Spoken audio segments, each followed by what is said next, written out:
Hello guys, കുറേ നാളുകൾക്ക് ശേഷം രാവിലെ നല്ലൊരു കാലാവസ്ഥ കണ്ട് ഗൈസ്. കുറച്ച് മഴയൊക്കെ ഒന്ന് ഒതുങ്ങിയിട്ടുണ്ട് കേട്ടോ. അത്യാവശ്യം വെയിലൊക്കെ വന്നിട്ടുണ്ടെന്ന് തന്നെ പറയാം. കുറേ ആയി ഗൈസ് ഇങ്ങനൊരു ക്ലൈമറ്റ് കണ്ടിട്ട്. പിന്നെ അവിടുത്തെ കാടൊക്കെ വൃത്തിയായിട്ടോ ഗൈസ്.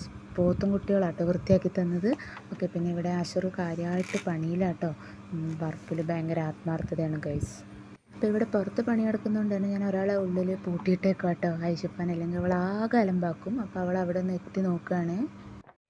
പിന്നെ ഇത് നമ്മുടെ ഇവിടെ വരുന്നൊരു പൂച്ചയാട്ടോ, പേരൊന്നും ഇട്ടിട്ടില്ല. ഒരു വെള്ളപ്പൂച്ച, ഐശുവിൻ്റെ ഫ്രണ്ട് എന്നൊക്കെ വേണമെങ്കിൽ പറയാം. എന്നിട്ട് ഞാൻ നേരെ കിച്ചണിലോട്ട് പോയിട്ടോ. ഞാൻ അവിടെ ചെറുപയർ കുക്കറിൽ വെച്ചിട്ടുണ്ടായിരുന്നേ. അങ്ങനെ നമ്മൾ ചെറുപയറൊക്കെ ഓൾമോസ്റ്റ് സെറ്റായിട്ടുണ്ട് കേട്ടോ. എന്നിട്ട് എനിക്കും ഐഷപ്പാക്കുള്ള ഫുഡ് എടുത്തു. ഞങ്ങൾ ഒന്നിച്ചാട്ടോ കഴിക്കുക. അല്ലാന്നുണ്ടെങ്കിൽ അവളൊട്ടും കഴിക്കില്ല. അവൾക്ക് അച്ചാറൊന്നും കൊടുക്കില്ല. അവൾക്ക് ജസ്റ്റ് ചെറുപയറും ചോറും കൂട്ടി കൊടുക്കും കേട്ടോ. പിന്നെ അഷർ പോകാനുള്ള ഇതിലാണ്. ആ എ സി വേറെ വീട്ടിൽ അവിടെ കസ്റ്റമറിൻ്റെ അടുത്ത് കൊണ്ടുപോയി ഫിറ്റ് ചെയ്ത് കൊടുക്കുകയാണ് കേട്ടോ. അപ്പോൾ അതൊക്കെ അവനവിടെ റെഡിയാക്കുകയാണ്. അങ്ങനെ അഷറൂന് ടാറ്റ ബൈ ബൈ പറഞ്ഞ് അഷറൂനെ പറഞ്ഞയച്ചു.